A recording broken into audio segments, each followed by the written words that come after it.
दोस्तों, मैं आपको बता दूं कि यह कहानी पूरी तरीके से काल्पनिक है। इस कहानी में बताए गए सभी पात्र, नाम, उत्पाद और घटना सब काल्पनिक है।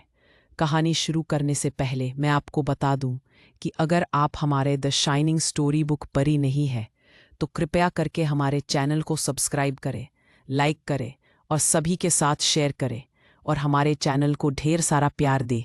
तो चलिए कहानी को शुरू करते हैं। गुफा का रहस्य। बड़े बड़े पेड़ों के बीच सूखे पत्तों पर किसी के चलने की आवाजें जंगल में गूंज रही थी। इस जंगल में दिन में भी कितना अंधेरा रहता था कि सूरज की रोशनी मुश्किल से जमीन तक पहुंच पाती थी, क्योंकि पेड़ों की टहनियां ऊपर एक छतरी नुमा आकृति बना चुकी थी।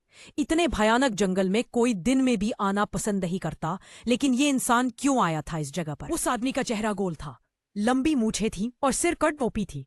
उसके एक हाथ में एक नक्शा था और दूसरे हाथ में वह मोबाइल से किसी से बातें करता हुआ जा रहा था। उसने एक पूरी बाजू की कमीज और काले रंग की जीन्स की पैंट डाली हुई थी, जिसे एक चमड़े के बेल्ट ने पकड़ा हुआ था। उस बेल्ट के साथ एक रिवॉल्वर भी लगी हुई थी। वह एक जगह रुककर उस नक्शे को देखता है और फिर उसे मोड़कर अपने बैग में डाल लेता है। फिर वह बैग से एक कंपास निकालकर उस दिशा का पता लगाने लग जाता है। तभी उसके मोबाइल की घंटी बजती है। वह कॉल रिसीव करके बोलता है, आदमी जो कि जीवन है। बोलो महेश, क्या काम है तुमको? महेश, अरे जीवन, कहाँ हो तुम? मैं तुम्हारे घर आया हूं। भाभी ने बताया कि तुम किसी गुफा की खोज में जंगल गए हो। जीवन, हाँ मैं अभी जंगल में ही हूं। महेश, ऐसा क्या है उस गुफा में जो तुम मुझे बिना बताए चले गए? जीवन, मेरे पास इतना समय नहीं है बताने का। तुम एक काम करो, मेरे कमरे में एक किताब रखी है, उसको पढ़ लेना। अपनी भाभी से मंगवा लो उस किताब को। दोनों अभी बातें कर ही रहे थे कि जीवन के मोबाइल से नेटवर्क चला जाता है। वह मोबाइल को बैग में डाल लेता है।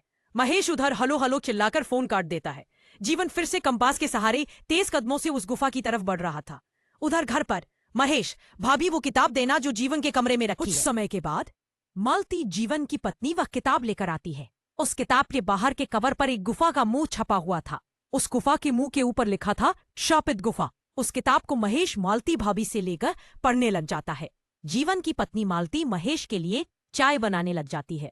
वह चाय बना ही रही होती है कि तभी महेश जोर से चिल्लाता है, चिल्लाकर, अरे ये पागल मरने के लिए गया है क्या उस गुफा में? इसके लालच की वजह से इसकी मौत पक्की है। यह सब सुनकर मालती, जीवन की पत्नी, चाय गैस पर ही छोड़कर दौड़कर महेश के पास आती है। मालती, क्या बोला तुमने? उसकी मौत पक्की? महेश, वह भी मैं नहीं बोल रहा हूँ, इस किताब ने आपके बारे में। दोस्तों, इस कहानी का यह पहला अध्याय था जो कि इधर ही समाप्त होता है। अगर आपको यह पहला अध्याय पसंद आया हो तो एक लाइक जरूर कर देना और इस कहानी का अगला अध्याय जल्द ही आएगा।